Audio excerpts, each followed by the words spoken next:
I'll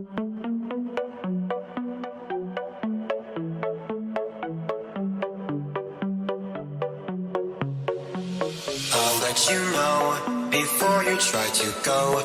Now this is my own show. Not a script or flip could make me stop, so just behave. I mean there's no escape. Let's hope you make that drop, because you really don't want to take me off. And oh, what fun. I will tell you what to do and you will get it done. And oh, don't run. You'll find your nightmare here has only just begun. Welcome to my horror show. Now it's starting 3D. Oh, I bet you thought you'd seen the last of me. Are you reading the walls? Did you get my clues? There's a debt to repay for now. You'll do. Hello, welcome to Horror for Dummies. We are the show that comes to you bi-weekly. We teach things to a dumb little guy about the genre we love. I'm your host Tim, and with me is the lovable dummy himself. His name is Daniel, but you can call him Dr. Lufenstein. Hello, Tim. How are you? Stop copying my fucking accent. Is this not how we do the show now? Oh Can it shit! be? I don't know whether to I don't know whether to retake that or just keep it, because I don't know. every week I try to do something different instead of the whole high energy, and this time this is just how it came out. Me doing robot voice. This energy matches my energy good.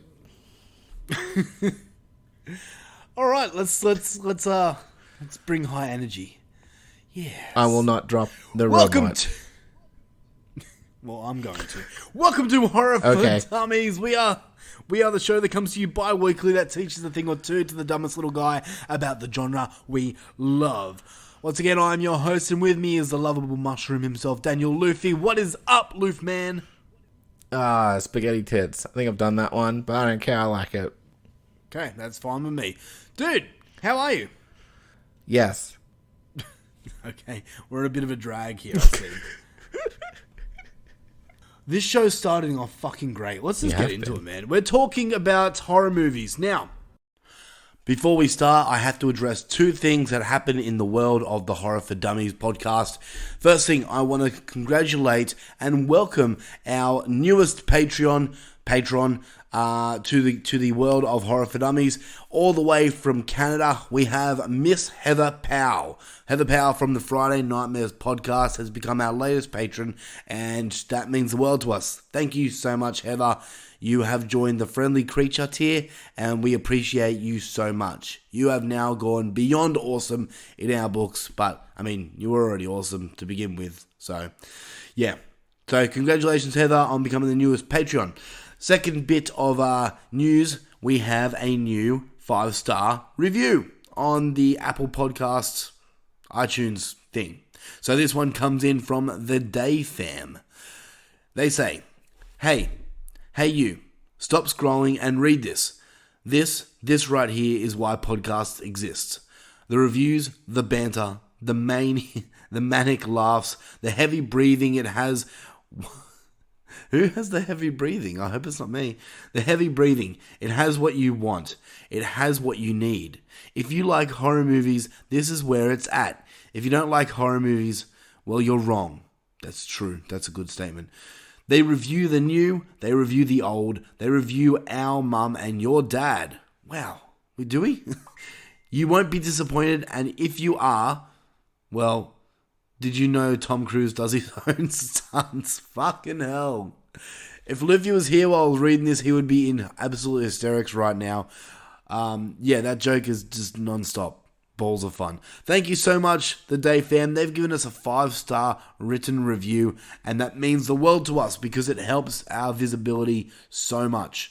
So, man, awesome week. We got a new Patreon. We got a new 5-star review. So thank you guys so much. It means the world to us. Now, on with the show. This show here was originally meant to be very different. We were scheduled to have our friends Marcy and Bede on board, and we're going to talk about fan obsession films. But, life happens. And Marcy and Bede just couldn't make life. it, and I know, right? We had to come up with something else to do. And what we decided to do was something that I've wanted to do for a while. And a movie that I've wanted to do for a while. Obviously, you know what we're doing since it's like the title of the show. You can read. We're doing We're doing the two Sinister movies. Sinister 1, well, just Sinister from 2012, and Sinister 2 from 2015. And the reason we're doing Sinister is, actually there's a couple reasons, but one, I've only seen these movies once. And we'll talk about it in a second. But two being the main reason is a few weeks ago, maybe a few months ago, Loof, you sent me this picture on our little or some shit. Yeah, on our little snappy chat thing that we do, called, now what was it called? The Science of the Scare, I think it's called. Yes, the Science of the Scare. Yeah. And what this picture is, what this Science of the Scare is these scientist people wanted to find out what's the scariest movie by making people sit down and monitoring their heart rates.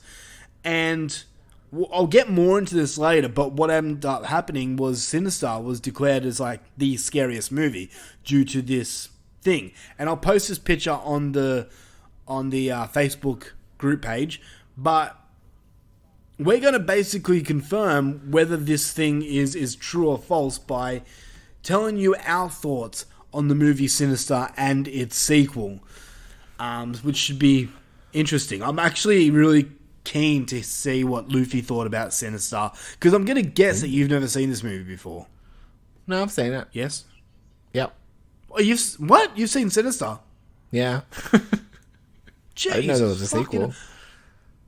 Wow, okay, fuck you, shock me with some of your watches. Yeah. Like, you'd be like, oh, I haven't seen, like, the most popular horror movie ever made. But then you go and tell me that you've seen Sinister, which, I mean, for 2012, it was, like, one of the bigger known horror movies, but no one really talks about it now. So, it's interesting. But, hey, man, before we get into that, let's slow ourselves down, right? Whoa, Nelly. Whoa. Okay? We have a question that needs to be answered. And this question is actually kind of sad, because it's the last. But I'll get to why it's sad in a second. This is the question of the week. Question of the week. Right, welcome to question of the week. This is actually a poll question. Remember we changed it up because we're the bowls. Oh shit. So we are.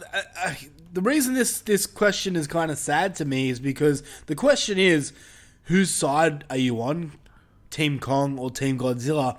And before I tell you who won, the reason this is kind of sad is for the last 3 weeks now we've been talking about Godzilla versus Kong, and this is like the last part.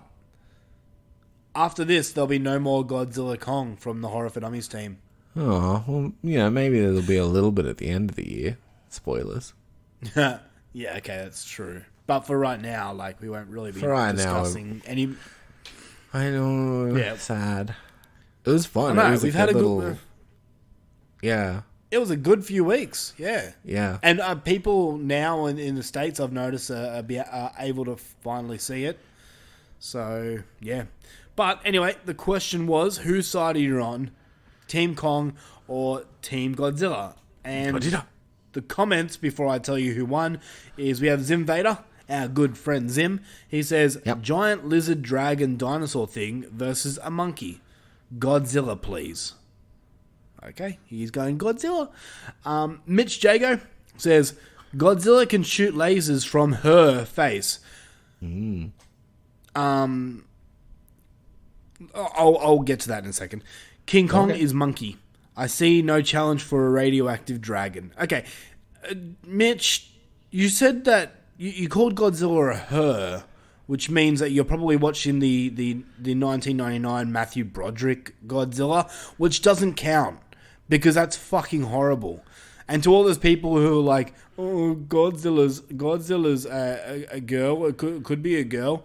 No, they state in the movie that it's a male. So yeah, you're wrong. Plus, if you stay to the right at the end, you see his dick.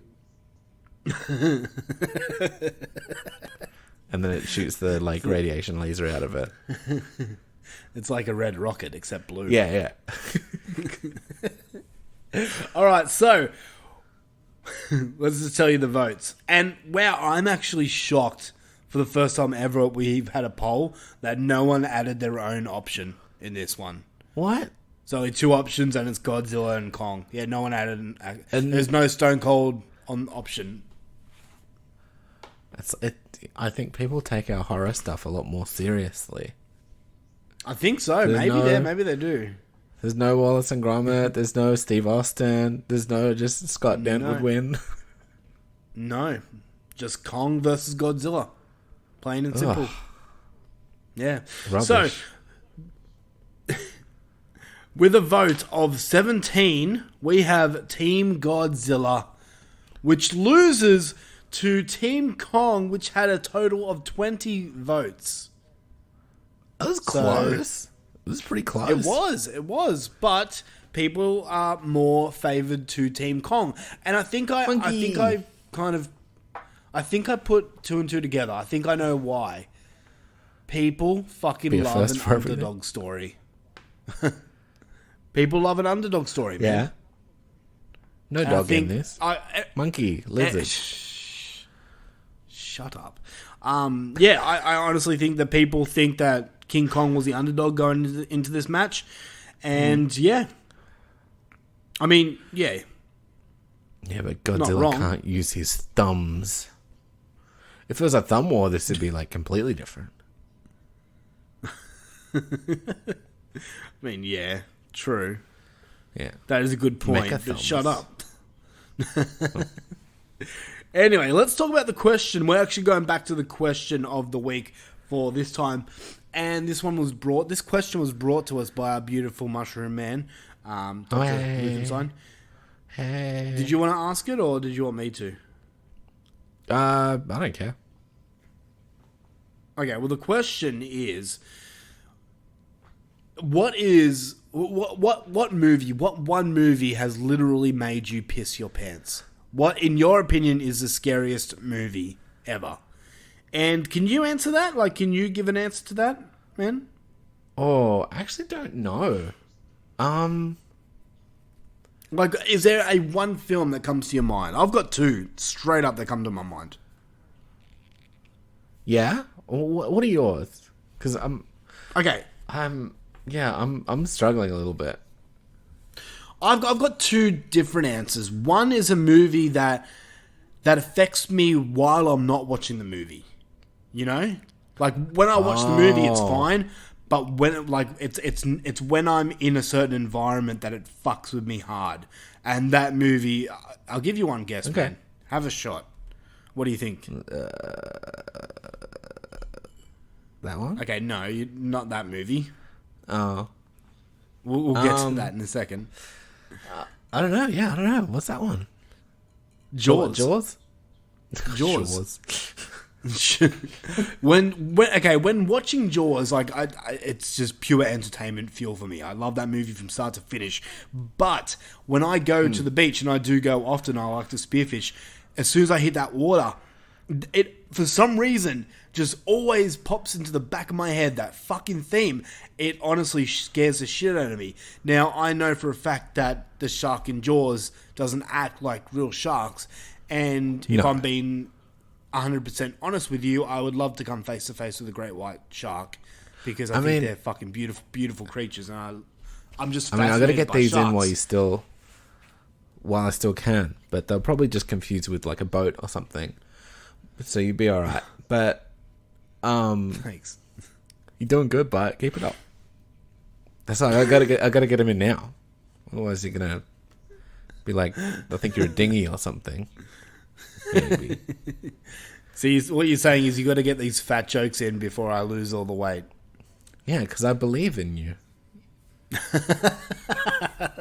Thank you. I appreciate it. The other movie that...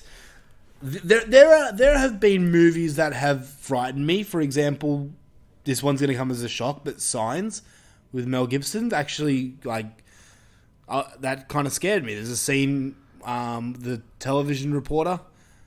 Yeah. Do you remember Signs at all? Oh, barely.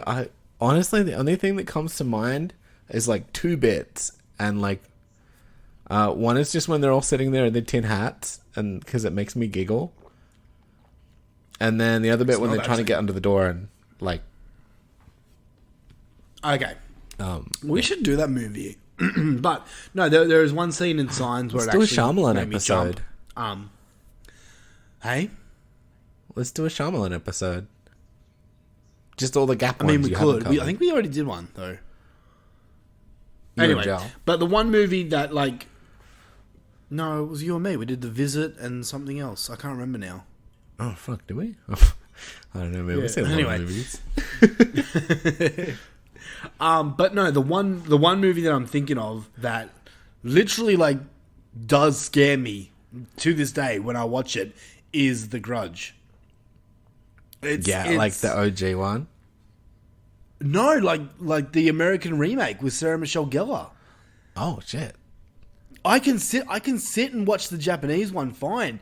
There's something about the American remake of The Grudge. I don't know if it's the noise she make. It's more prominent in the American remake than the Japanese version.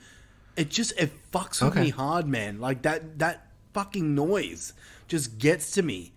And it affects me, honestly, go fuck, seriously. I seriously fucking hate it when you do that, man. Because now, for the rest of this fucking episode, I'll be looking behind my back. Because there's that one fucking scene where she's coming out of the corner. And, it really gets under my skin. So, yeah, the American genuinely makes Grudge me so happy. It pisses me off, because now it's fucking... Now you just fucked with my night. Anyway. Oh man. What about you? I'm really trying to think. I know there's one that made me feel really stressed out, and I don't know if that's the same as fear. Maybe. I mean, it could be like a subgenre of fear or something. But when I watched Mother. Yeah. Weird. I was genuinely stressed out. Really? I was like, no. Really, I don't know what it was about that fucking movie, man. It just got to me. When all those fucking people were in her house, I'm like, get the fuck out of her house. There's too many people. Yeah. I didn't like that at all. And then the baby. Oh, yeah. When she's falling asleep, I was like, oh, and then it all just went nutso, and I'm like, oh. And then the only other thing I can really think of is maybe the American Ring. The American Ring. Yeah, okay, I can see that. The first time I watched it.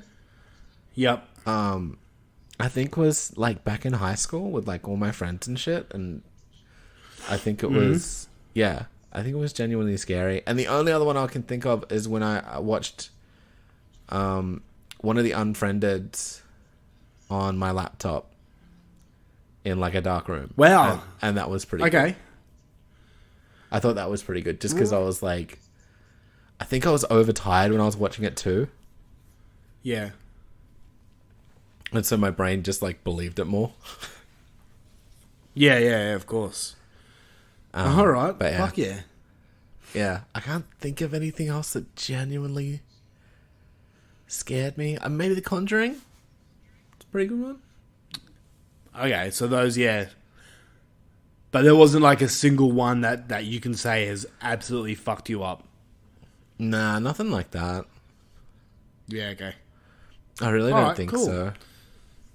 Well, anyway, let us know to the listeners out there. This one's actually really interesting. I'm really keen to hear people's movies because, Yeah, especially if it's a weird one. Like even Yeah, exactly. It doesn't have to be a horror movie as well. It can be like maybe like a scene from like a Disney movie that fucked you up when you're a kid, and you still like get a little fucked up from it. Some weird shit like that. Like if you got anything like that. Return to Oz. I know that fucked people up. Yeah. Yeah. Anyway, okay, so let us know what your answers are. Yeah, and I love. There's no right and wrong answer, man. That's the cool thing about these questions. So yeah, all right, man. I think it's about time we talk about another quote unquote scary movie that science has proven as to be the scariest. Let's get into feature presentations.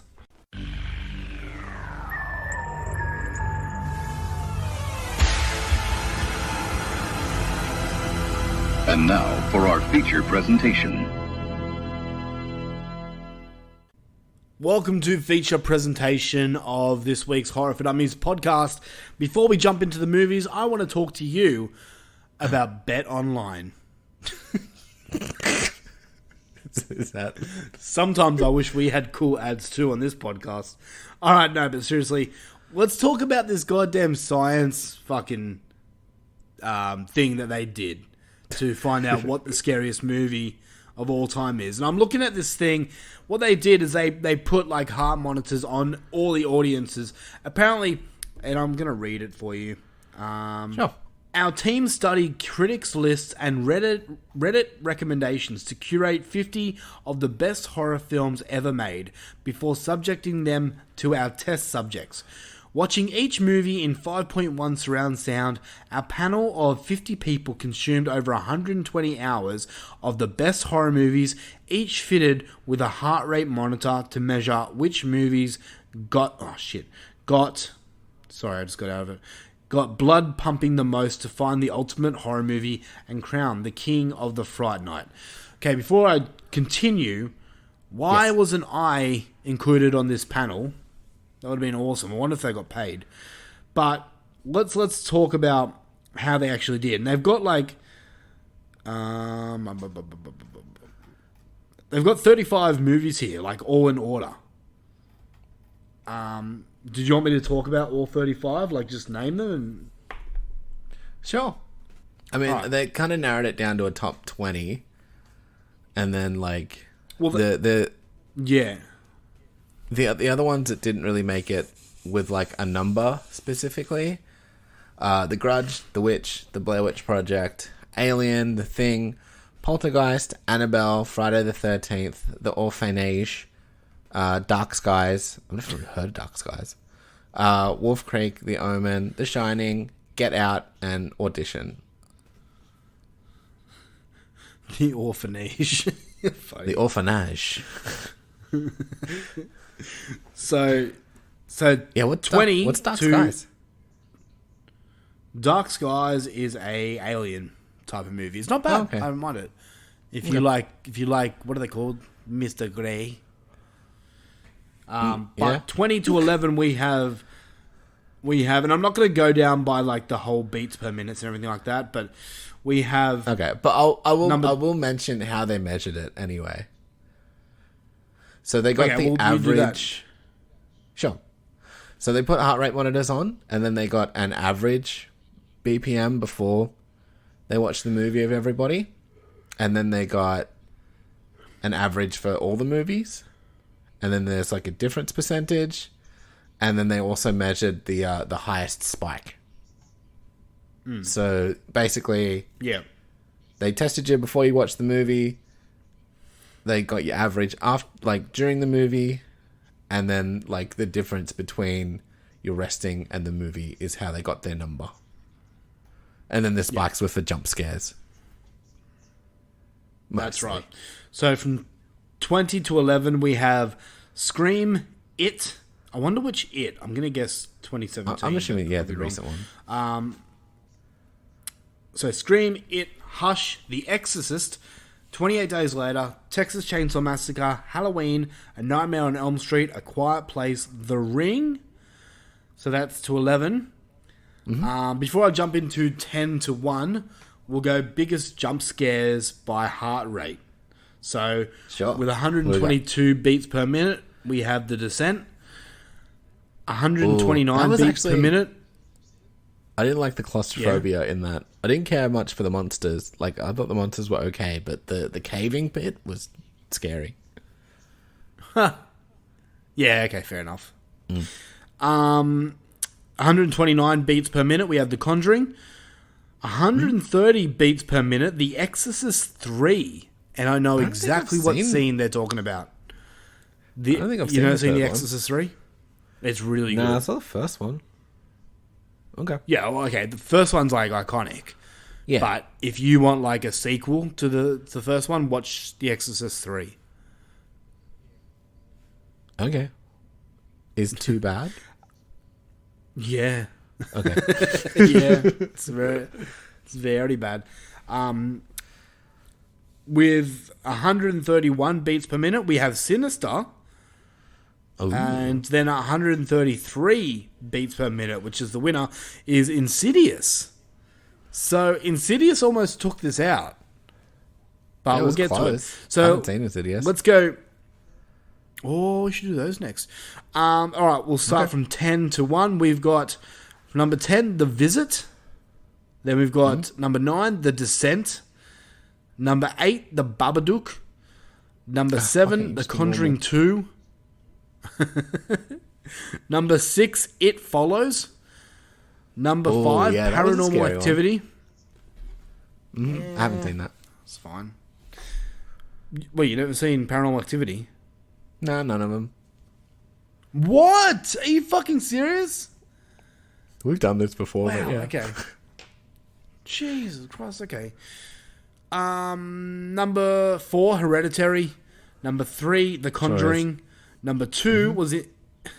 Number 2 was Insidious, and of course, number 1 we've said was Sinister. Now, let's just talk about Sinister for a second. So the resting beats per minute for Sinister was 65. That's the average. Then the average movie beats per minute was 86.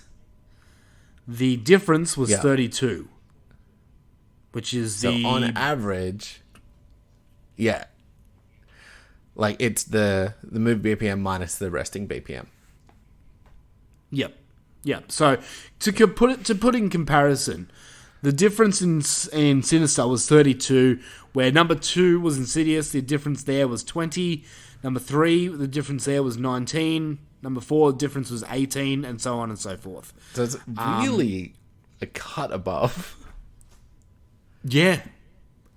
Which is funny, yeah. It's strange how it is. But regardless, science has now proven that, according to 50 people, Sinister is the scariest movie ever.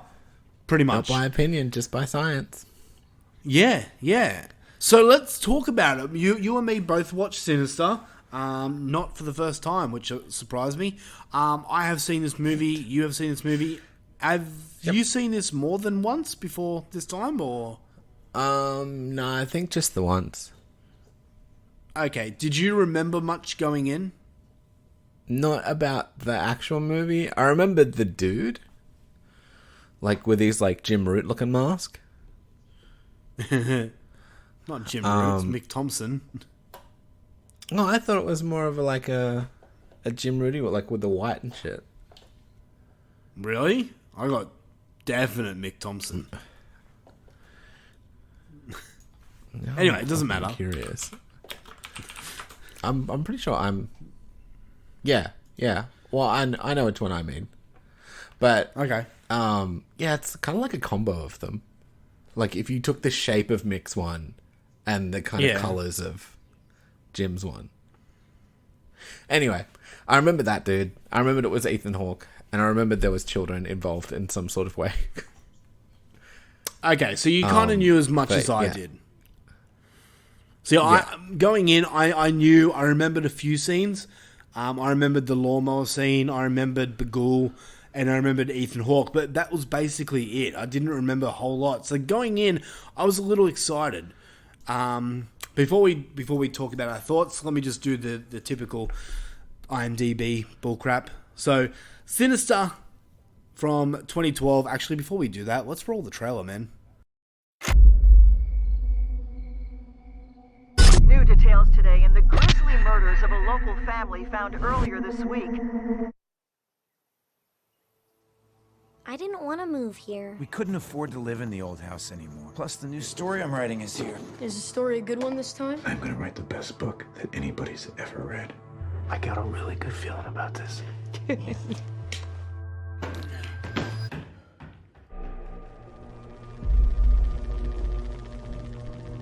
You gotta be kidding me. Family hanging out. Barbecue 79.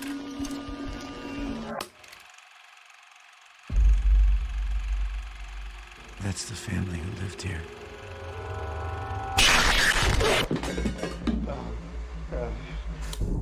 You think these are serial murders? I don't know.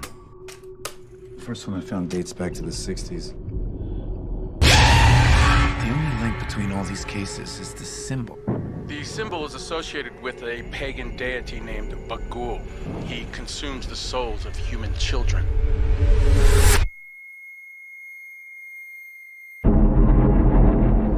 I have never been onto something this big before. Early Christians believed that Bagul actually lived in the images themselves and that they were gateways into his realm.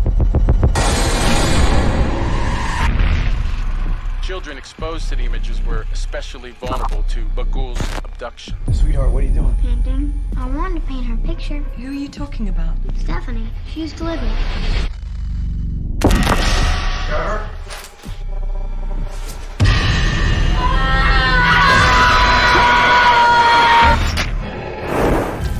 What's the matter? What's happened? Get the kids, pack the car. We have to leave here now.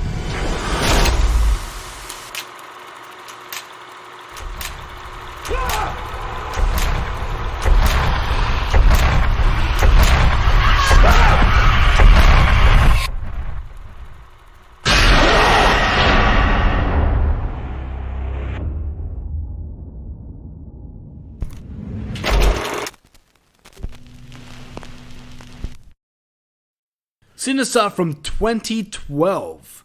This one comes in at 1 hour and 50 minutes and has a rating of 6.8 out of 10 on IMDb. The story is washed up true crime writer Ellison Oswalt finds a box of Super 8 home movies in his new home that suggests the murder that he is currently researching is the work of a serial killer whose work dates back to the 1960s. Dun, dun, dun. It's kind of a shit synopsis, but anyway. This stars Ethan Hawke as Ellison Oswalt, Juliet Ricelin as Tracy. We have James Ranson or something as Deputy so-and-so. Yep. He was in It, if you didn't remember that. I didn't. Fred Thompson as Sheriff. Okay. Michael Hall D'Addario, I don't know, as Trevor, and Claire Foley as Ashley. This is directed by Scott Derrickson, and if you know that name, you would know him as... No, you don't. He was the writer for other horror films, such as The Exorcism of Emily Rose, Delivers from Evil, like that one. and Doctor Strange. I also like that one. There we go. Yeah, yes you do. Okay. Who wants to go first with this one? You want me to go first, or you want to talk about it first? You can go. You go. Okay, so when this movie came out in 2012, I had a few people, because to my knowledge, I don't remember it coming out to cinemas. I could be wrong, but I don't remember seeing it at cinemas. Yeah, I didn't see it at the movies. Okay, good. So I'm right. But when it came if we out didn't see the movies, it didn't come out of the movies. Well, I mean, it's a big possibility. Like, Australian cinemas are shit. So. Yeah, I do try and catch most horror at the movies. Yeah, exactly. But when this came out in home video, I remember a lot of people saying, "Oh, this is one you need to see." Like it's, and I heard a lot of buzz about it. Everyone was talking about this new Sinister movie and how scary it is and everything like that. And even my own brother told me it was really, really good. So I finally checked it out, and I was really disappointed. I found so many plot holes with it. I wasn't a fan of it. I don't know. I just didn't find it scary. Besides one jump scene, I wasn't big on it. It just didn't grab me, and that was my impressions that I kind of went into this movie. I remember feeling disappointed with it. So watching it last night, I'm like, all right, I have grown so much since 2012. Yeah. Holy shit! I just left you wide open for a fat joke then, and you didn't take it. I'm shocked. I'm trying to be nice. So, okay, going into it last night, and I watched both these movies back to back, which was kind of nice, actually. But going into it last night, I was really excited. I was like, all right, I've grown. I'm more mature. My mind has grown with age, and I understand film a lot more back now, like before, back. That, you know what I'm saying. So going in, still struggling with a grasp on English. Shut up. Going in, I was really excited. But I still have the same thoughts as I did when I saw it for the first time. Oh shit! I found so many plot holes with this movie. I just honestly. Okay, so me and Joel were watching this last night together. No, you weren't. And yeah, we were. We held hands too. And gay. We sat there, and I completely made the house entirely black, which she hates, by the way. But because I wanted to be as scared. I wanted to be as scared as I possibly could. I wanted to feel like the actual fear. I heard what you said. It was a shit joke. But I found so many plot holes with it, and in like closer to the end, like the third act, like me and Joe were just kind of making fun of the movie. Aww. And like, look, man, I can point out plot holes, but yeah. Before you tear it to shreds, yeah. Okay. Tell us your thoughts. I'm pretty sure this was just me and Bonnie going through like the trailers and like the coming soons on IMDb and then downloading it. Kind of movie. Yeah. But yeah, I remember like the first time we watched it, we were in. Did you ever go to Bonnie's old place? I did. Yeah. So like it was like me, Bonnie, and I think maybe Shannon or Jesse or one of her other friends, and we were all like snuggled up in like Bonnie's mum's bed watching it on there. Right. We had like all the lights out and shit. It was good. And yeah, it was pretty enjoyable. I remember liking it like when I first watched it. Like, but it seemed pretty scary back then. Okay. It's a little less scary now because I'm so fucking over jump scares. Yeah. Right? Like, so, like, one of the definite criticisms is it's essentially... Do you remember those, like, fucking YouTube videos that you'd send to people at school? Yep. And it'd just be like, hey, watch this, like, fucking car video or some shit. And then a face would pop up. Yeah. And then they I used jump. to love those. Yeah, basically, let's fucking do that the whole movie. Yeah. And it's fine. Like, it's fine. But, I don't know. I still really like it. I still enjoy it. I liked the, like, this time around. I liked the, you know what? And it's not just because Ethan Hawke's in it, but maybe it is. But it's kind of like Purge, where I really like the idea. Like, I think the idea is really cool. I just don't think it's as executed as well as it could be. Okay. Do you know what I mean? Like, I like the idea of, like, a house demon and... Oh, are we spoiling? Oh, yeah. No, you're right. It's old now, so you've had your time to watch it. Yeah. Like, spoiler warning, if you haven't seen Sinister, we're going to talk about some spoilery things. Yeah, I like the idea of a house demon, like, convincing kid. I think the kids are pretty creepy in it. Yeah. Like, I kind of liked the home movies, and there was, like, a little bit of found footage. It was kind of like a hodgepodge of everything. Like, it was a found footage movie. It was a sort of ghosty, haunting-y movie. It was like a murder mystery movie. I liked all of that stuff. Yeah. I'm not sure what the plot holes are that you speak of. You'll probably say them and I'll be like, oh yeah, I agree. But, I don't know. Like, I just enjoyed it. Like, it was pretty good. I think it was just... It wasn't anything groundbreakingly different. It just felt like a decent mix of all those bullshits. Look, okay, from what I said, it might sound like I'm, like, hating on this movie. And that's not entirely the case. Look, I'll give credit where credit's due. The acting in this is tremendous. Ethan Hawke does a great job. Yeah. At this. Like, Ethan Hawke and his wife, both, like, they both do a great job. So even the kids to a certain degree. Yeah. And, like, there are characters in this movie I really liked. Deputy So-and-so. He's great. I really liked his character, and we see more of him in the second one. We'll get to that in a second. But we will. I all round, like, the characters, well, most of. There is one character I wasn't a fan of, but we'll talk about him in a second. Besides one, all the characters I really liked. I think they did their job well. The acting was great. I think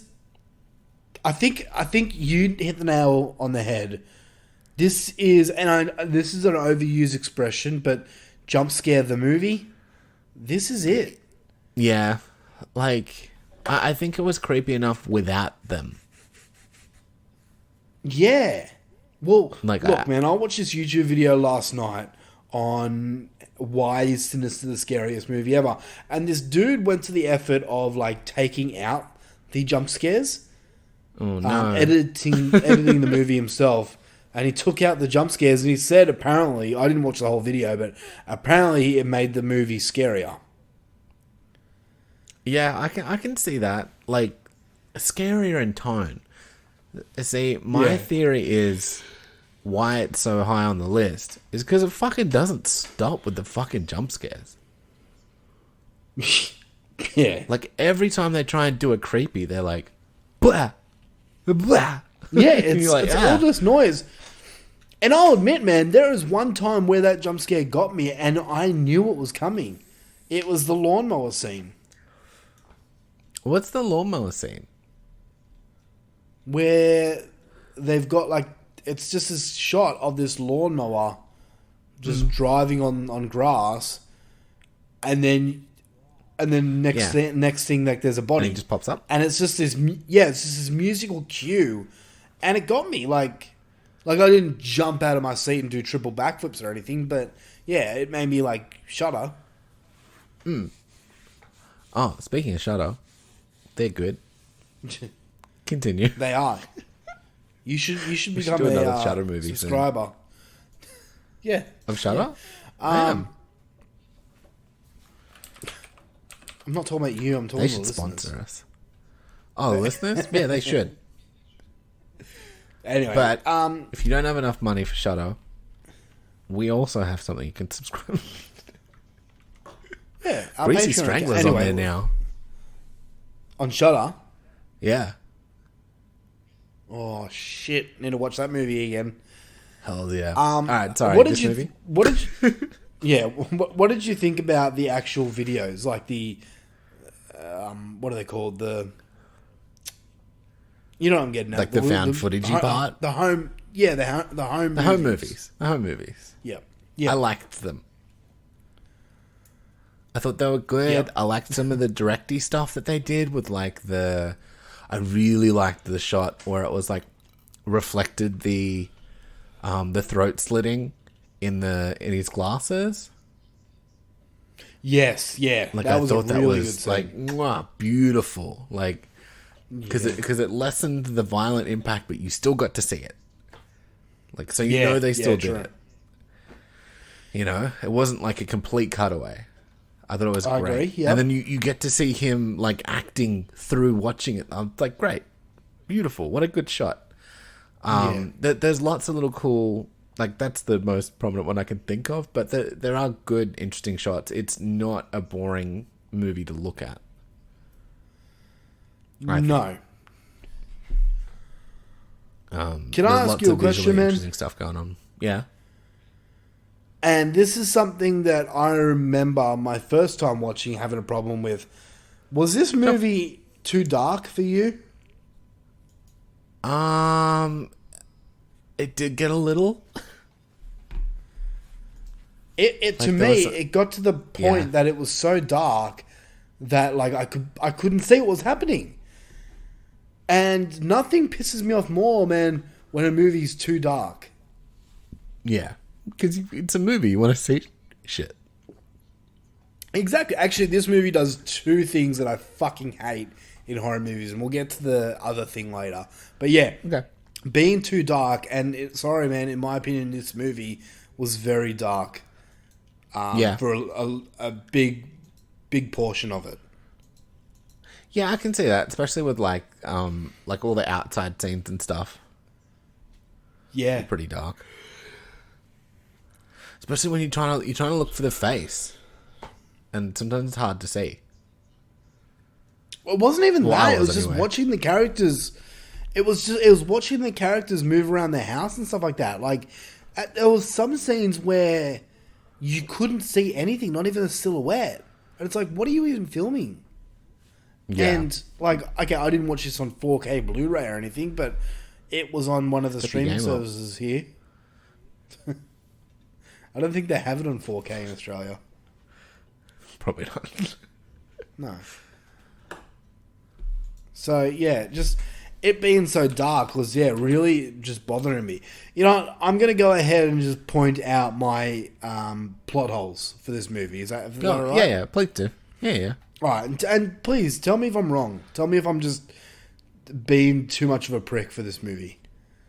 You've been a bitch, Tim. I'm gonna start off. I'm gonna start off with there was a scene in his office. Yes. I can't remember the character's name. I'm just going to call him Ethan Hawke. Where Ethan Hawke is putting up... Where Ethan Hawke is putting up crime scene photos of, like, different crimes, right? How did he get those photos? Aren't they, like, under police lock and key? I'll take that one. Okay. So, next one. Yeah. No, I was going to say, didn't he get some from Constable so-and-so or whatever? No, that was later in the movie. This is before he talked to Deputy so-and-so. Before he did it, he printed some out from the films. No, I'm pretty sure this is before the films too. Before the films? They might have just been photos from articles about it. Maybe, but they look like police procedure photos. Because I was trying every way to like... Then you got me. I couldn't come up with a... Then I don't know. Yeah, look, I may be wrong on that, but I was coming up with every reasonable explanation. But I was like, yeah, like you're just a writer. You've got really no jurisdiction on this. Yeah. I mean, Anyway. it's safe to assume, for me anyway, that he's got like connections with police force and stuff from like the other crime books and shit because he's famous. So maybe he's got a little bit of leeway. Maybe, but at the same time, he's in a new town with a new police squad, and they already established at the start of the movie that they don't like him. So, but these photos are also not all from there. That's true. That's true. Yeah, As you well. got me there. All right. Okay. Yeah, not Okay, not trying. well- It's plausible. Unlikely. I'll agree. But but then again, the murders that he is writing about, he was Yes. only looking at the one murder when he started. He didn't know about these other murders until he found the box of film. Yeah, that bit I didn't get because I'm like, So- wasn't he just looking for this missing girl? Yeah, exactly. All right, so the next one was right at the start of the movie. Like this, the movie opens up with this family of 4 being hung by a tree, and we see the tree's branch that is holding the ropes of these people, and someone is sawing this tree branch. And as soon as the tree branch falls, it lifts these people up. Yes. How in the fuck did that tree branch hold 4 people's weights? Because you see that tree branch later, and it's like, seriously, come on. That tree branch could not hold 4 people's weights, which includes of 2 adults and 2 children, which are like 10. I don't buy it. Like, it was a tiny tree trunk. Yeah, okay. I'll give you that one. That one was And, probably look, the most man, stretchy one. I'm even being like, I'm complete like, prick, how did you that? know? No. I'm with you. I'm about to help. How'd that little bitch get up that tree so good? There we go. And yeah, and she climbed down pretty easy too. Also, she like sawed through that thick ass branch. That branch was thick. Yeah, she might have- The one that she sawed through probably could have held the weight, but she sawed through it. Yeah. True. It's, Yeah, I don't know. Okay, I'll give you that one. I'll give you that one. That's fair. And also, Next like, one. how does she manage to perfectly get the ropes lined up where it's like all these will all lift together? Yeah, I know. A lot of these, It's like a line. a lot of I'm these like, things. yeah, like, okay. You can say that It's pretty Bagul much just- helped her. Because it looks good. Yeah, I mean, yeah, you can pretty much say that Bagul helped her, but if we get into the second movie, then Bagul doesn't help anyone. I mean, maybe it's the Bagul fucking didn't- other ghost kids. We'll get to the second. We'll get to the second movie when we get to it. But yeah. Bagul doesn't really do anything, but okay.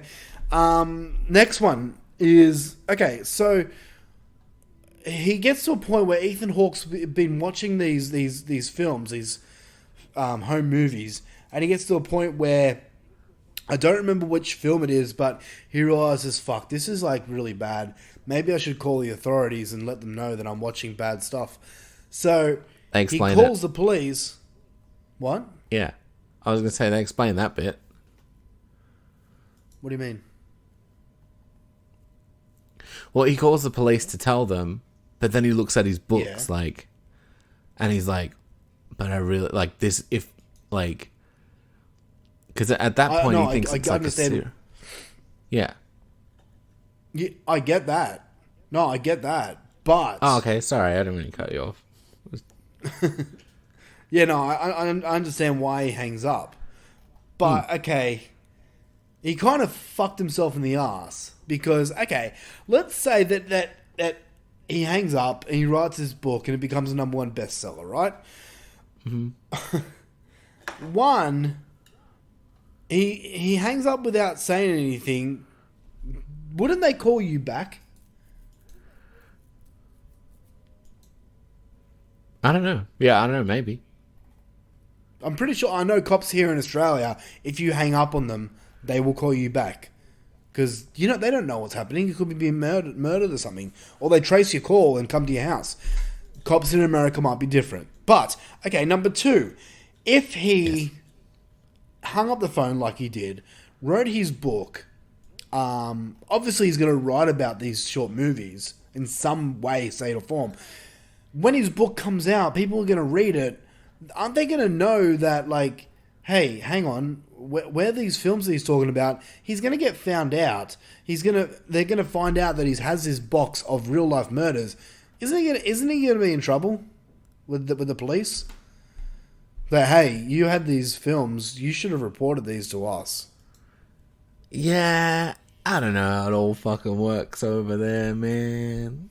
I suspended my disbelief for a bit too, for that one, because it was just like, I'm like, obviously it's the right thing to do, but I guess he's trying to keep it so that he can solve the crime first and then pretend like he found the evidence later. Yeah, he's gonna write all about it. Yeah. Like, it'll just bite him in the ass. Like, this is like something that annoys me in films. Like, hey, and I understand that. Look, the thing that happens in films is like, if one person just came out and told the truth, there would not be a problem. Yet, I understand that if people did that, then we wouldn't have many movies. So, yeah, because the movie needs to happen. I get it. It's just annoying. It's just, yeah. I know, but the movie needs to happen, Tim. If you don't do that, the movie doesn't happen. I'm more leaning towards I wish the movie didn't happen in this case. But don't be all right, like that. The next one. There are multiple scenes of Ethan Hawke running around the house with a baseball bat. When he's hearing noises, and a knife, yes, and you can see that he's scared. Like, he's shaking, and like there is a scene where he's hearing noises in his attic, and he's walking up to the fucking I don't know what they call it, the attic stairs. Those little drop downy things that all the Americans seem to have. Yeah, which we whereas don't we just have a here. fucking hole and a ladder. I know, right? Get your own ladder, cunt. Figure it out, dickhead. Hey, why don't you build a thing and you can pull it down, you can get up there real easy whenever you want. Fuck off. You get a fucking square. You fucking should have a ladder. What are you, fucking big idiot? Can't get a ladder? Go to Bunnings, cunt. Get a fucking snag. Get yourself a fucking ladder and you can get in the roof. Not my fucking problem. Anyway. So yeah, he's got. Me and Joe are watching him like he's shaking and he's climbing up the ladder to go in the manhole. For one, like, this dude has some fucking balls on him. But number two, right, he is shaking, so he's obviously scared. Yet he's running around the house in the fucking dark.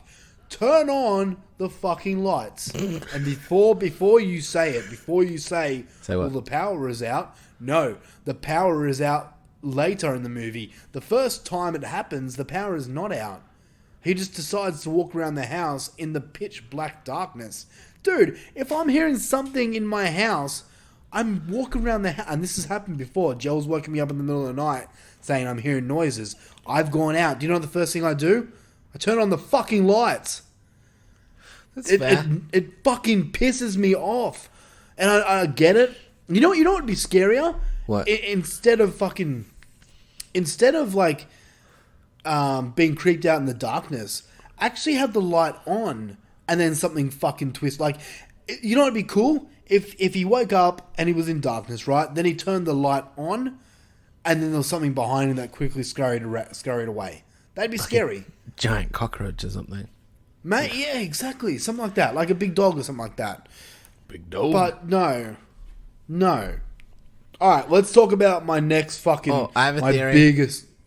Okay. He's pissed. Didn't think of it. Because he's drinking all that whiskey. Yeah. Okay. So it's like... So okay, I know this happens to some people. I have been drunk many times in my life. To the point of I'm projectile and vomiting.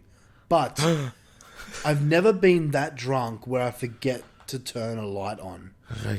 I don't know. Maybe it happens to people. Maybe I'm just smarter than the average bear. But I remember that there's a light switch there. When there's a lot of possibilities. I don't think that's it.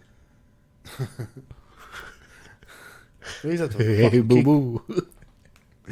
But like, okay, when I'm fucking wasted in the middle of the night and I have to go to the toilet, I don't fucking do it in the dark. I turn the light on. Yeah. It's what they're made for. Anyway, okay, let's get to my... actually, before we get to my most annoyed point... not there yet. Let's talk about Bagul, man. Because to make a scary movie scary, you need the antagonist to be threatening. See, Yet I every think time he'd be scarier if he had like sesame seeds and like poppy seeds and stuff on him, like more of an everything bagul. I don't get that at all. I'm sorry. It's a everything bagel joke. Okay, what's everything bagel? It's just like a bagel, but with like seeds and shit on it. Oh, okay. The Americans will get it. It's bagul, not bagel. I know that's the joke pit. I get you. That was a bad joke. It wasn't a bad joke. Yes, it was. Hey, you can say my Question of mushroom the week. joke's a bad joke. Question of the week. Was that a bad joke? I'm not gonna ask that. Was that a bad joke? Anyway, okay. So I think it's a fucking great joke. Fuck you. 10 out of 10. Just like Dick. fucking Godzilla and King Kong opening up a pizza shop. You fuck. Okay. You just make an Italian monkey hand. We're over that now. I'm not over. I'm bitching about Sinister. Leave me to be. So Bagul. Every time I looked at Bagul, Yes. like I honestly expected him to start pushing his fingers into his eyes because it's the only thing that slowly takes away the pain. And every time he's in the scene, like every time he's like sitting there like staring, it's like he's waiting and bleeding. It's like he's wondering before he forgot. Chastise me I'm for my sorry. fucking everything bagel joke, and you do that shit. Well, my joke makes sense because fucking Bagul looks like a member of Slipknot. Yeah, alright, but mine was made up. That feels like you pre-wrote it and have been like pretty chuffed and kind of sitting on it till this moment. I did not pre-write that. I'm just fucking that good. See like a piece of paper scrunch up in the background. I didn't. It's not that clever. I just. You think it's that clever. I entitled Slipknot fucking songs. But I'm sorry, man. I could not. Every time he came on screen, he wasn't scary to me. I expected him to whip out a fucking 7 guitar and start headbanging. Yeah. Like, honestly, okay, we should do a fucking a bracket episode of the worst antagonists because Bagul and the fucking demon from Insidious are both going to be on them. Really? I haven't seen Insidious. Insidious has fucking Darth Maul demon. Oh, I like Darth Maul. Yeah, you don't like Darth Maul demon though. But I don't rate Bagul at all. I think he's stupid. I think he's Like, better in this one than he is in like another movie. I mean, what does he do? What does he fucking, like, we know what he does, but in the movies, he doesn't do anything. Do you know what he does? He stands. Do you know what he fucking does? Hey, okay, let's get to my most pissed off point in this whole fucking movie, right? All right. I had to suffer through this fucking movie with a jump scare after jump scare after jump scare, and right at the end, with Tim. this twist that happens, shut up, I'm on a roll. What? I'm doing a jump scare. Okay. Right at the end, we're on this roll, like we've got this twist, we find out what the ending is. Oh shit. And then right at the end, oh my fucking god. Right at the end, and this is something that fucking irritates me so much, and every time it happens, I want to punch my TV, but right at the end, we're left with one last jump scare. Oh, that fucking pisses me off so fucking much. Oh, man, the more I talk about this film, the more fucking hate I give it. Yeah, like I could feel its score going down as we speak. And do you know what I said? I had a score in mind, right, when I was watching this movie, and then that last jump scare ended, and I was so pissed off. And I said to Joe, I'm like, that's fucking going down one whole point because of that fucking jump scare at the end. Because they're kind of low effort, where it just feels like it's someone's face on a stick with some like wool hair, and they're just going booga booga in front of you. Exactly. It's about as high effort as that. Because it's Exactly. literally just him in the mask, and he's like, You're like, Yeah. okay. Look, I'll be real. the science of the scare, maybe you were right for some people, but Sinister, I do not consider it a scary movie in the fucking slightest. I can name you 100 scarier movies than Sinister. Okay, go. Sinister to me... 1. Fuck. I'll even say The Shining is scarier than Sinister, and I fucking hate The Shining. Ooh, okay, 2. Shut up, I'm not going to do it. But... Man, I don't care for Sinister. I really don't. Wow, if you don't care for this one. Yeah, it may shock you with my second. Really? My number 2. I mean, yeah. we'll stay tuned. Alright, do you have anything more to add about Sinister from 2012? Not really, bro. Like, I liked it. I thought it was cool. That's good, man. I think I'm in the minority here because most people did like it, and sometimes it amuses me. It's like, wow, people must like in my little section of this world. Do I get like separate movies compared to everyone else? Because sometimes like my views are very different from the rest of people. Hey man, like, anyway, if anyone knows how you feel this year, I do. Why? Because I hate all the movies I'm supposed to like. Oh, yeah, that's true. Yeah, yeah. You and your Psycho Gorman hate. I just want to hear about him and his hunky boys, but I don't care for the little girl. All right, let's rate final thoughts for Sinister. You want to go? Yeah, sure. I gave it a 7. Okay, I thought it was pretty good. Like. It's not groundbreaking. It's not an 8.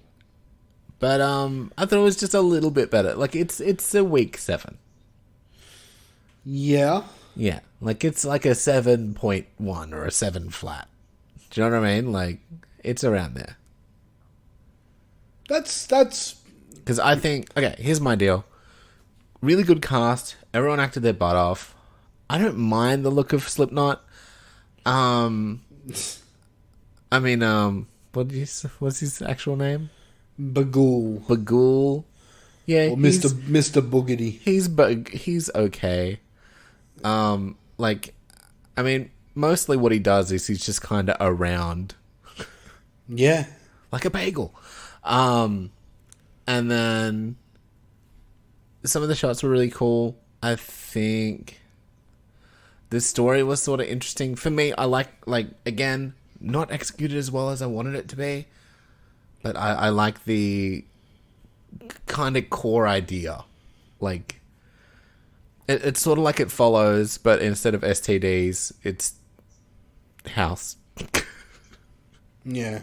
Sort of. Like I said, it would be better if it was, like, more focused or... I don't know. Yeah, so... Yeah, I had fun with it. Well, I'm glad you did. For me, look, man, I originally had it at a 6. And the reason being is because... That seems high for how that went before. Well, I'm not a cunt, right? Wow, thanks. I can give credit where credit's due, right? This movie is well made. It has some really gorgeous shots. The acting's really good. It's just, it was dumb writing. There was things I didn't like about it. But then the last jump scare happened, and that's when I said, that's it. This movie goes down a point. So all in all, my score is now a 5 out of 10 for this movie. It may be higher than what I give it credit for. Okay. But I will say this. You can still enjoy it for the most part, even if it makes you fucking so angry. But the thing is, I don't. I honestly came off thinking this movie is somewhat boring. Because 5 means you still kind of like it. 5 is middle of the road. It's a meh to me. All right. And I can't. I don't want to be one of those fucking IMDb fuckboys that like. Oh, I didn't like this one part, so it's a 1 out of 10. I gave it a 1 because there's a girl in it. Yeah, exactly. I hate stupid those people. girl. So I gotta give it credit. I just realised you're making fun of yourself. Me? Yeah. No. I still gave it a 7. Stupid girl. But no, it does do a lot of things right. And I can't take that away from it. It bothered me with so many decisions, and I don't know. I don't think this story, even, no matter how much they tweaked it or did anything with it, I don't think it could have really wowed me in any way. So I think there's a reason it's not like an all-time classic. Well, honestly, like, I haven't heard of anyone speak about this movie for years. I think it came up in one of those, like, like a Reddit poll, because, like, people remember all the jump scares, and that's it. Maybe, yeah. And then, so when they were, like, putting it together, they were like, oh, well, this had heaps of jump scares, so, like, that's got to be scary. Yeah. Like, I honestly think Probably. the reason it's so high is just the sheer amount of jump scares and people, like, not quite coming down enough and getting a good enough break before the next jump scare. Probably, yeah. Also, it's, like, surprisingly long. Right? Hour and 50 minutes, yeah. Yeah. Anyway. Yeah. All right, let's jump into Sinister 2. We're going to roll that trailer and we'll tell you our thoughts on the sequel after this. Boys,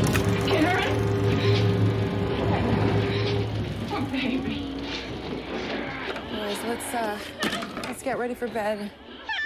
Can we just watch till the next commercial? Come on. I don't like it when you boys watch stuff like that before bed, okay? So let's go, come on. It's not real, Mom. It's okay if it's not real.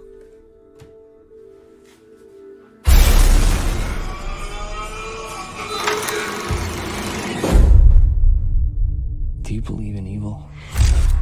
Something otherworldly? Yes. You don't stop evil. You can only protect yourself from it.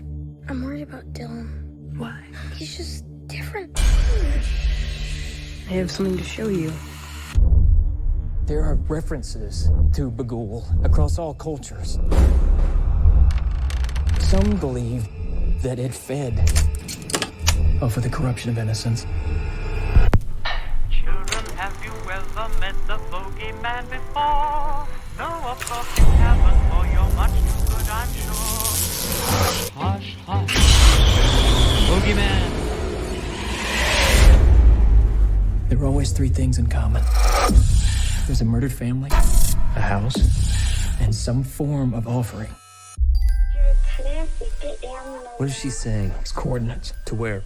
A farm where an entire family was murdered. Nobody ever comes out here. That was terrible what happened. It's the kids. He gets the kids. This one's mine. Your family's in danger. Why? He's gonna hurt us. I won't let that happen.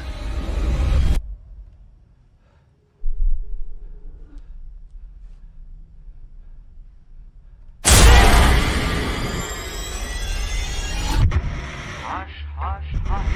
Here comes the bogeyman. Don't let him come too close to you. He'll catch you if he can. He'll catch you if he can. He'll catch you if he can. Catch you if he can.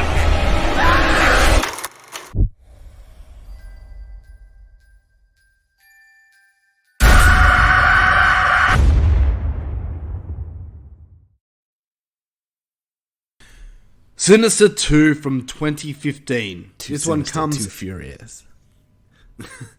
Fucking hell. This one comes at a 5.3 out of 10 on IMDb. The story is a young mother and her twin sons move into a rural house that's marked for death. This stars James Ransone as ex-deputy so-and-so, Shannon Sozamon as Courtney, That's a lot of letters. Robert Daniel Sloan as Dylan Collins,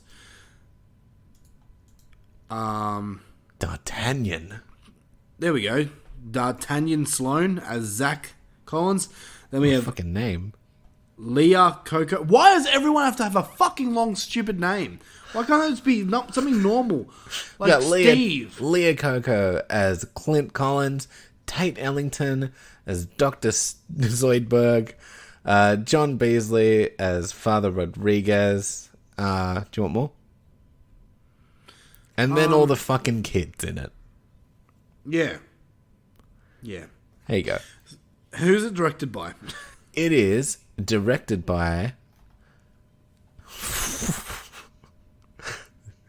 Ciron?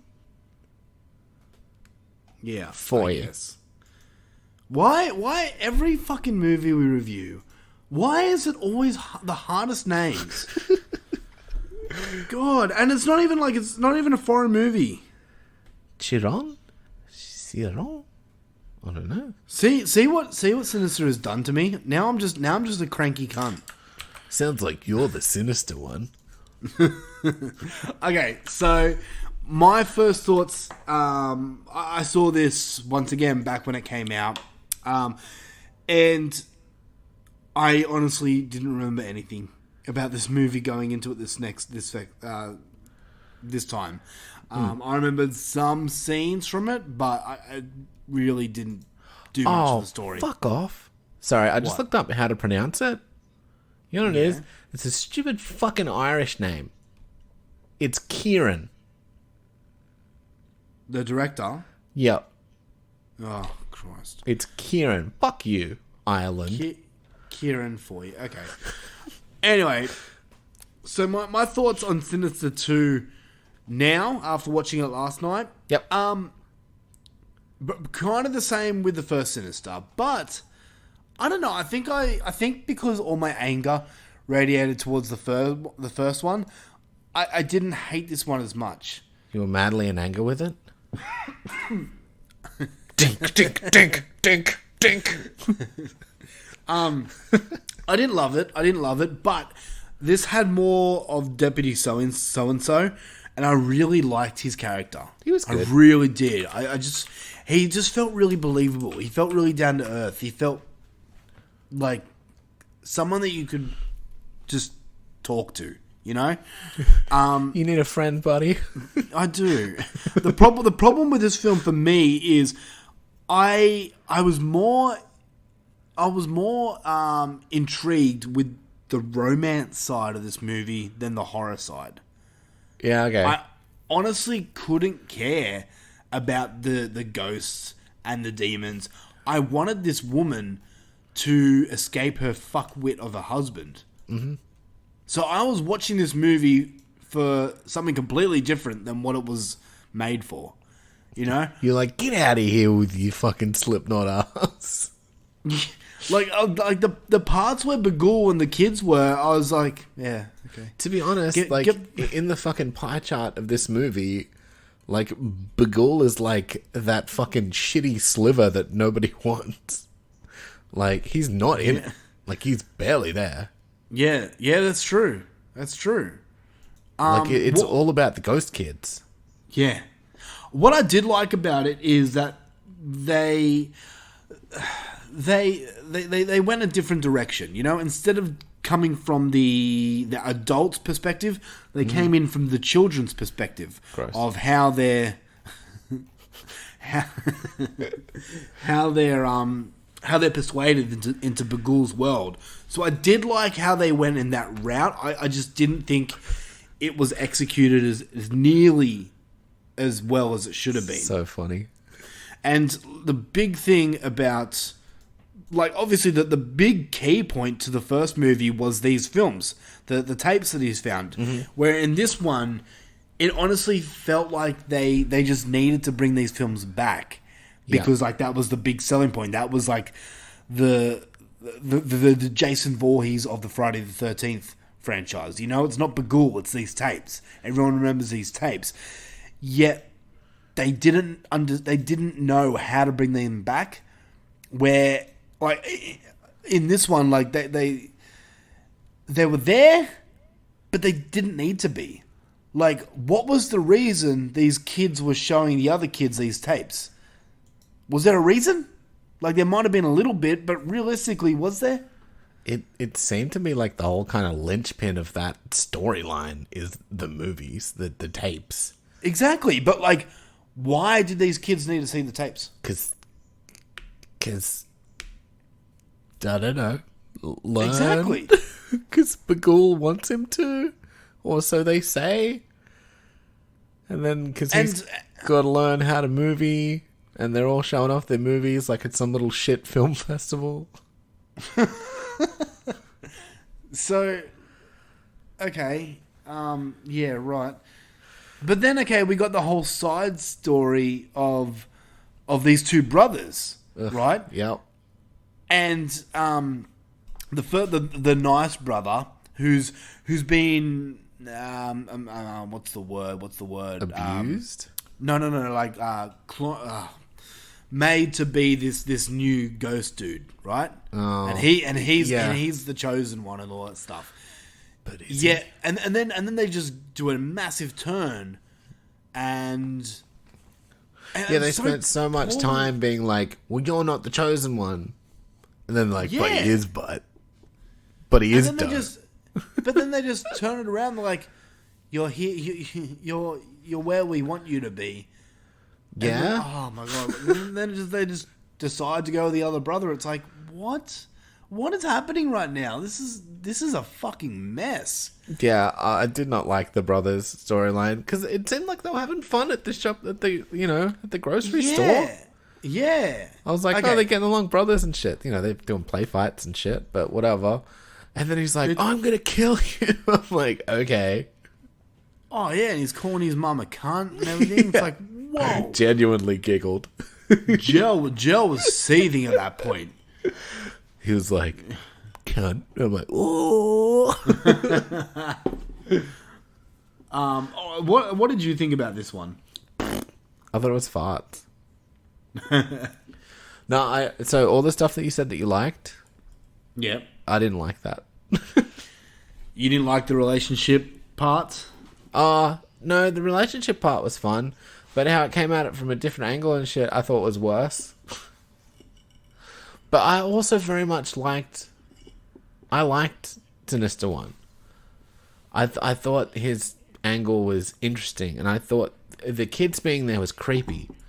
I was never like, oh, why did the kids do it? Because it was always just like, oh, he controls them. But this one sort of like pulled the curtain back on that shit and was like, well, actually, they're doing it because movies? Yeah. Because he wants them to movie? And then they're all really proud of their movie, and they're like, this is my favorite one. I love this one. And they're conveniently, their favorite ones are all their own. So they're all very biased. But, like... And then, like... it kind of fucked with the timeline and shit for me, because I'm like... Does he have multiple house murders and kid chains going on at the same time? Because as I understood the story in the first one... It was house, see the thing, kid gets controlled, move, does murders, repeat. Mm-hmm. Right? Yeah. And I thought there was one chain. So, like, presumably all those kids would be in the chain and we would have seen all the tapes, right? Yeah. Because he said it was a linear thing. Like, he's like, you can literally trace it in a line. Which means that there weren't anything in between. But all these ones we hadn't seen. So is there a separate line? But then there wasn't, because it looked like that little redhead girl was from the last house, wasn't it?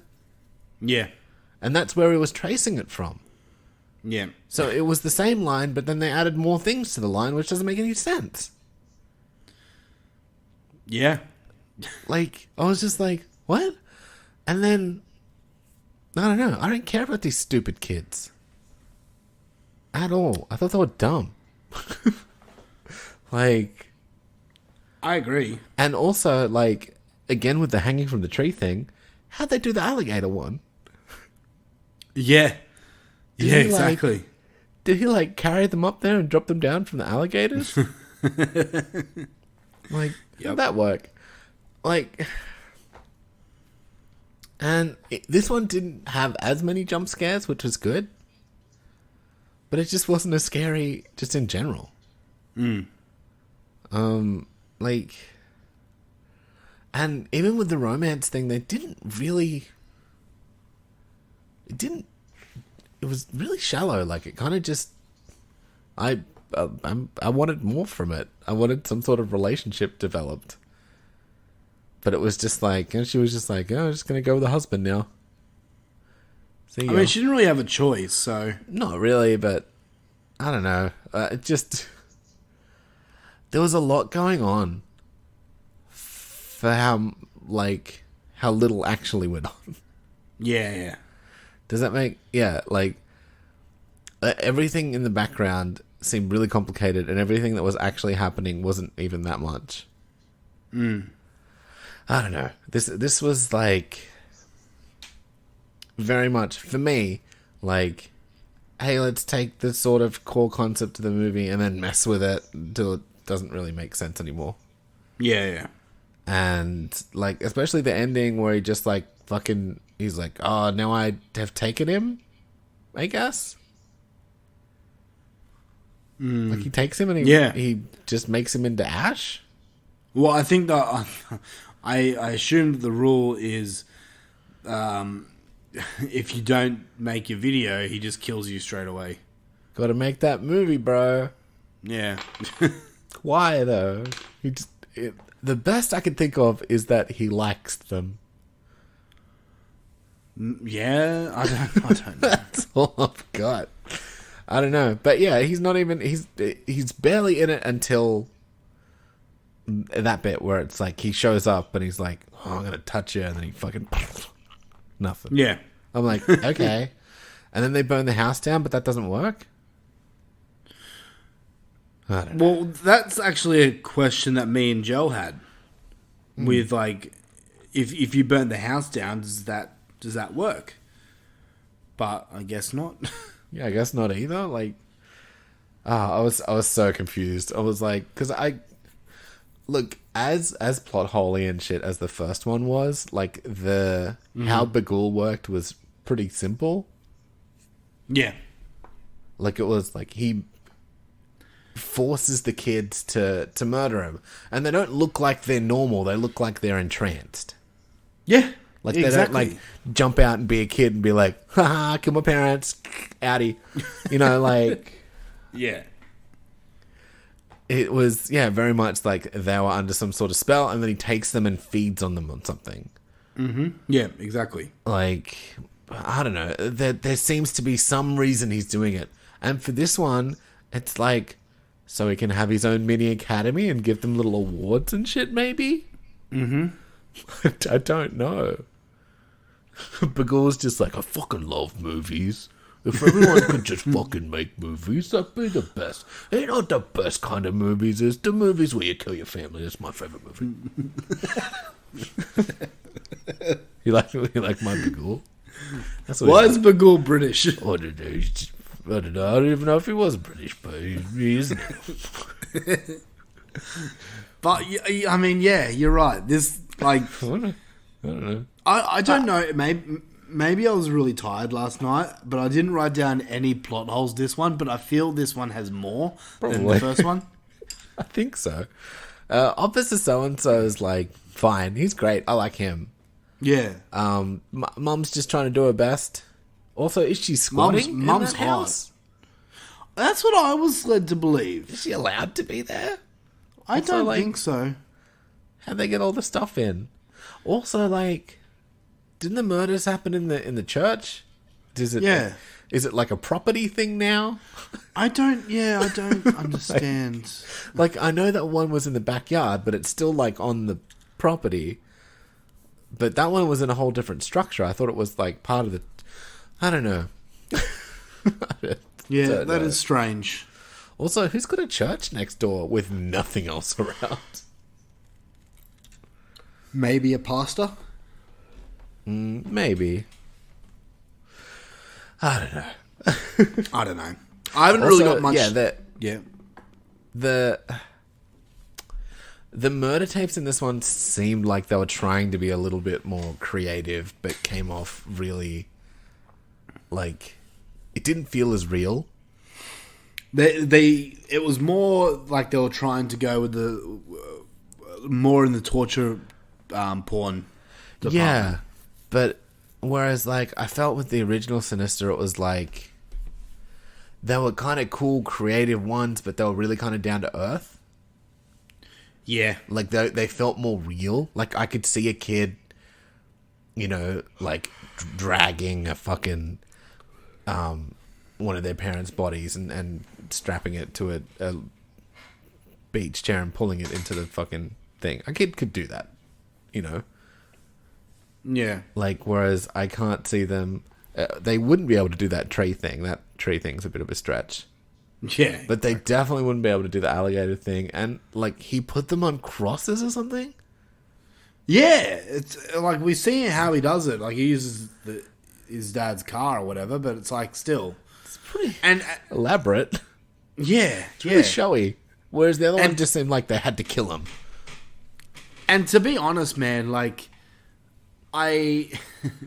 I kind of wanted, like, me being more interested in the family drama of this film, I kind of wanted a bigger and brutaler outcome for the father, because I fucking hated him. Yeah, he's a prick. You're supposed to, right? Like, yeah, like, he did a good job of making you hate him, but, like, when he died, I was like, oh, okay. Also, like, it was a brutal death, but... Here's the other thing. I, like, with the cops showing up and shit, I get the one cop showing up to be like, hey, bro, I got you.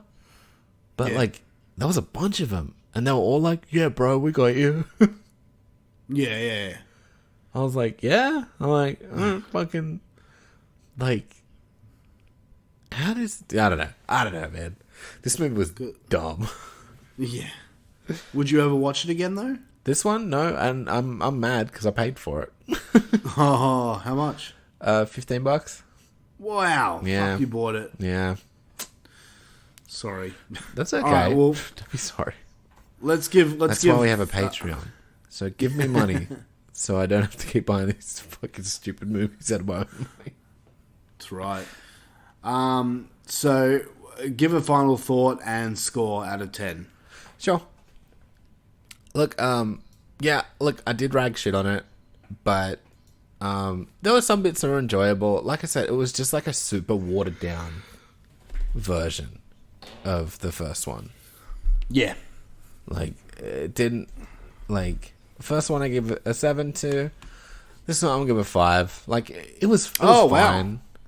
Yeah, like, it was fine. Like, I enjoyed it. I didn't hate it.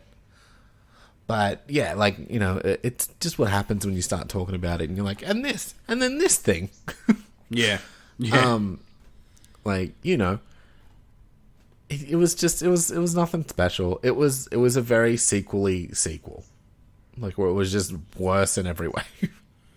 Yeah, I'll agree. Yeah. For me, fuck, I didn't actually write a score on this movie, but I didn't. You don't even deserve a score. Well, I didn't want you to see my score, which I didn't actually have a score. But now talking about it, it's kind of made my mind a bit clearer that this movie had... So I don't want to give it a lesser score than the first one because I like Deputy So-and-so so much more. But this movie did have really bad writing in it. Why don't you just go the same? I was thinking about it, but it doesn't deserve it because it's not as well acted. It's not as well filmed. So I'm going to give it a 4 out of 10, this one. I feel ya. So, yeah, I'm sorry. I'm sorry, guys. But anyway, that does it for Sinister. Let's say that, like, Sinister 1 was like a 51 and this was like a 48. Yeah, we'll go with that. I like that. All right. That does it for Sinister. Do you, Luffy, before we go, do you think that these movies are the scariest movies out there? I mean, scientifically they are, but also, like, that's one test audience, so it's not really... Yeah. Like, it's sort of facts, but, you know, it's a pretty small sample group. That's true. So, but in your opinion? In my opinion, like, if I was paying attention and I didn't know it was Jump Scare City, and I was really susceptible to jump scares, maybe, but it's just... It's not that creepy. It doesn't give me that, like, anxiety, you know? Like... Exactly. Like, the Conjuring does a bit, and, like, Hereditary does, for sure. Like, yeah. You know, the Descent, definitely. I totally forgot about Descent. But, yeah. All those kind of things. Even Quiet Place, when, like, as much as that movie has, like, giant fucking plot holes, but, like, when it's, like, dead quiet and shit, like, it's genuinely tense. Whereas this one isn't.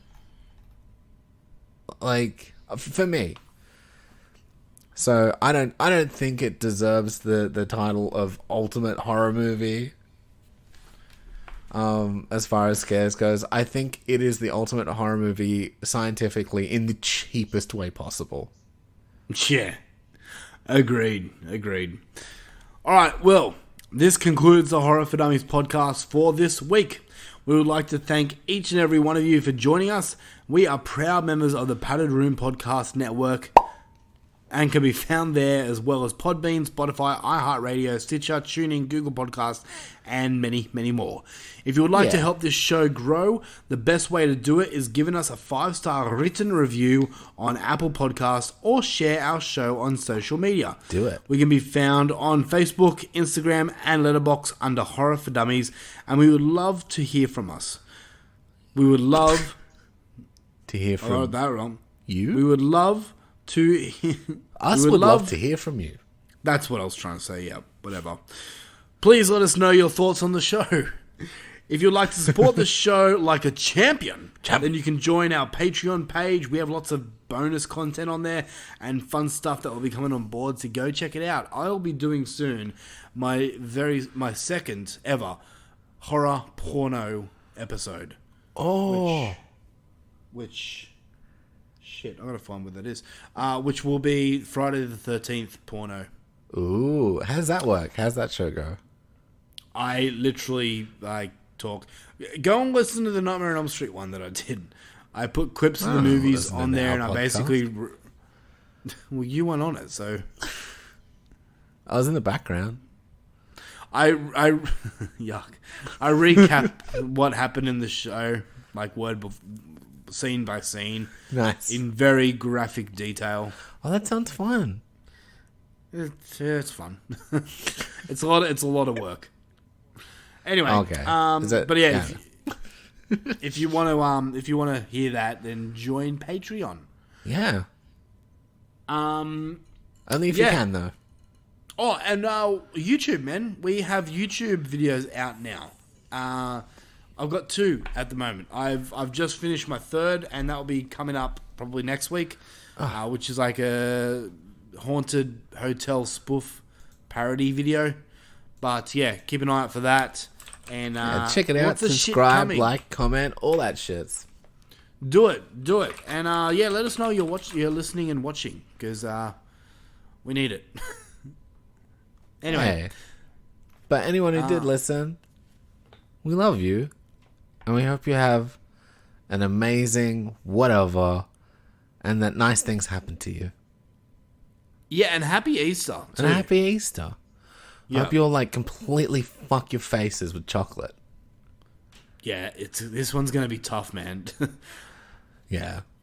Oh, because you're being a good boy, right? I know. I'm down 10 kilos, and I've got to try and be good. You can have one. Just one little treat, Tim.